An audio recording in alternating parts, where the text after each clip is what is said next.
the things that happens when you're doing homework problems, when you're working out of the book, it'll have a bunch of problems in one section that it calls buffer problems, and it'll have another bunch of problems where it calls it hydrolysis problems, things of that sort.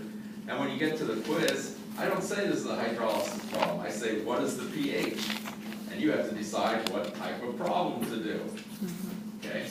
And the way you decide that is by practicing a lot of the problems in the different sections so that you know what the problems look like.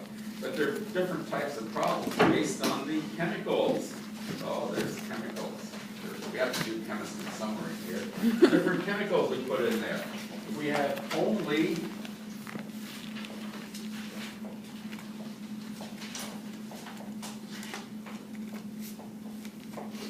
or weak base, I didn't write the word weak. If we only have those, we do what we call I call it the simple problem. If you haven't practiced 30 or 40, it might not be that simple. But it's a simple acid-base dissociation problem where you're doing Ka or Kb equals,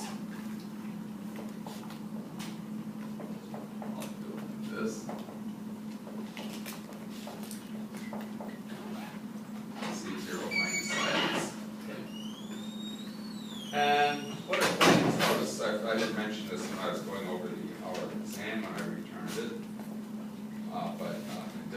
I just stopped thinking for a second. I returned the R exam, and I didn't return the R exam.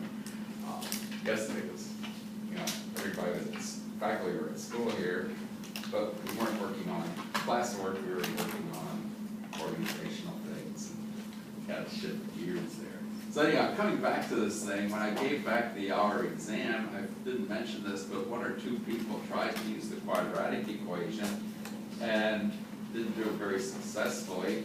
And one of the things about the quadratic equation, you don't want to waste a lot of time doing it. If it needs a quadratic equation, you might get an extra point for using it. If you just did the first approximation, you get most of the points in the problem, unless you did it wrong, of course. So you always want to think about doing these with the first approximation. Okay? Applying the quadratic equation is never wrong, and if you're used to doing quadratic equations, then you may. And in fact, a lot of the calculators you get have a function for doing quadratic equations where you enter the A, B, and C and push the solve or the equal, and it gives you the first and second roots in succession. Okay? There's nothing wrong with doing that if you have it set up. But if you have to cross multiply and set it up and then do minus b plus or minus the square root, put all those numbers into your calculator by hand, I don't put enough time or points on the problem to do that. In other words, in algebra class, you have a quiz or something, or an exam where you have to put things into the quadratic equation to get roots out of it. But that's not the purpose here. I said that can always be done with this problem. And sometimes on homeworks, I might give you something where you would have to do that. But in the quiz, I'm not worried about your algebra. Well, I'm worried about your algebra skills, but that's not one of them. Because I always figure you can always do that on your program calculator, unless I erase it. Okay, so that's the simple problem. You usually always do it by first approximation. Then the other problem we talked about, a buffer solution. Okay? And the way you recognize the buffer solution has a weak acid or base, depending on what type of buffer, plus a separate source of the conjugate species. I'll just say conjugate. And there are varieties seeing that, but that's the buffer problem where you do this problem. Okay, it's either K or KB.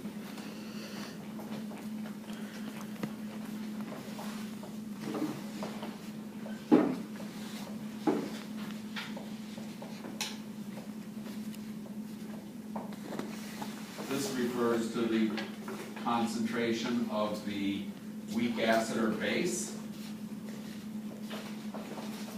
just like it did up here. And this one refers to the separate thing that's in their conjugate species concentration. Okay? And you solve that problem. And again, I said, you don't expand these out and try to make sure you keep your terms correct. You always use what? The approximation where you ignore x. Okay. Then the third type of problem was the one we just finished up with. Let me turn this thing back on so it matches up.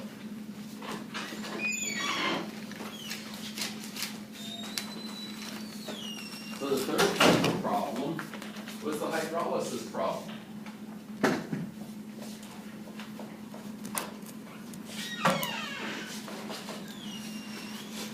And the book refers to it separately as a hydrolysis problem, and we talked about the fact that it's a reaction with water. But when you write any of these, when you write the chemical equation for what's happening in the system, the dissociation reaction, you're always putting in water because we're using the Bronsted-Lowry discussion, or the Bronsted-Lowry theory for weak acids and bases. So this is, I'll put this in quotation marks, because all of these are set up like hydrolysis problems. But the big difference with the hydrolysis problem, you're applying it to a salt. Up here you had a weak acid or base and its salt, that's the way some books say it. Up here you just had the weak acid or base. So this one you just have the salt in solution. And the trivial case is if you have the salt of a strong acid and a strong base, because I said whenever you dissolve something like sodium chloride in water, or you dissolve potassium hydroxide, you always get pH of 7 because it has no effect on the pH. So the types of salts we worry about are the salts of a weak acid strong base or a weak base strong acid. And I said the other case where we have a weak acid, weak base salt, I gave you an answer for it, but I said, and that was an approximation by the way, but it works in normal situations. Normal meaning the K's are not very small and they're not very largely different from each other and the concentrations aren't too low. And the other thing besides that, I said we just weren't going to use it, but I tossed that in there so we knew there was a way of handling it. But the types of salts we worry about are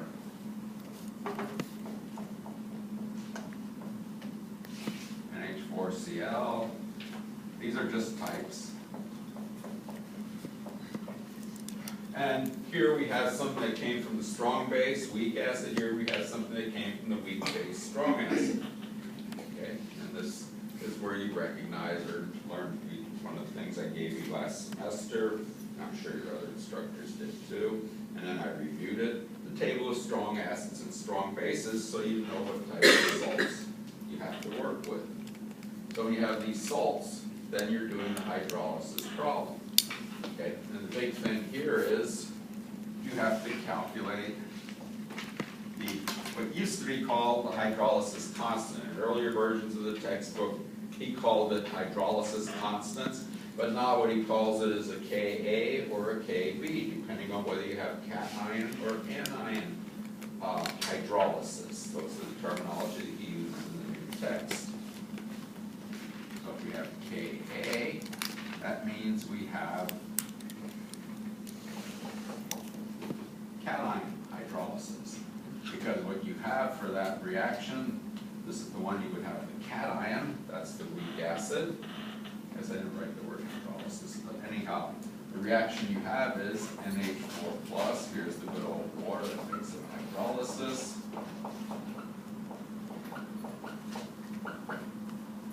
or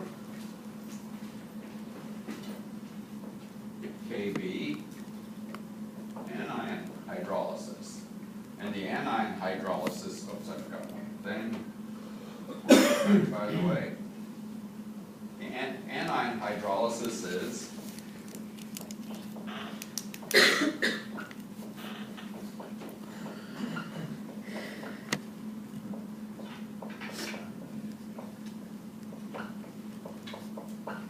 and the reason we call them Kas and Kbs are the fact that you get hydrogen ion or hydroxide ion when you do the chemistry of the reaction.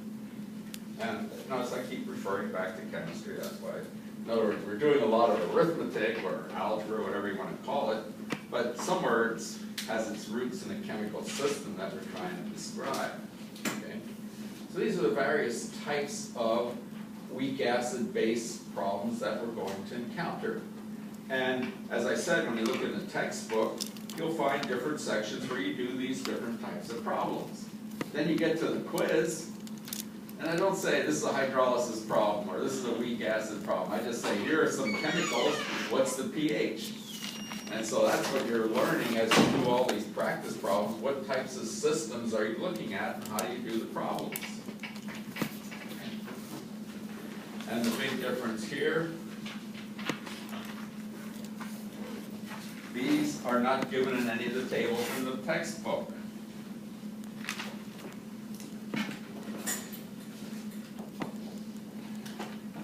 And what you have to do is calculate the K to solve the problem. And you calculate the K from this relationship.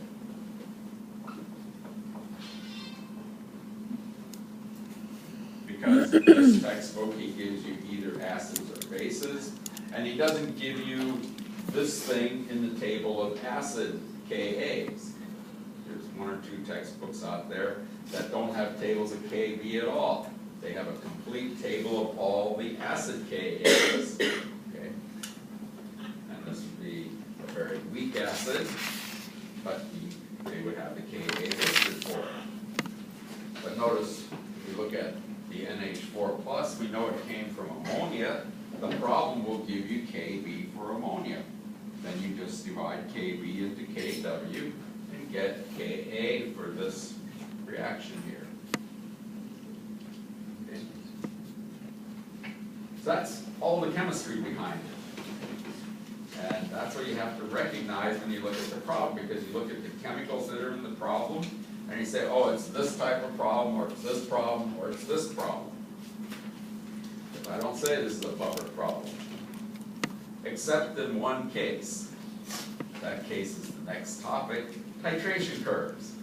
If you know you're doing problems on a titration curve, you know automatically which type of problem you're doing. Oh, really? Okay, first of all, I did a setup with one of these for the hydrolysis. Are there any questions? You had a question. Did I answer your question? Yeah, you did. Okay. Then, next thing I want to do, titration curve.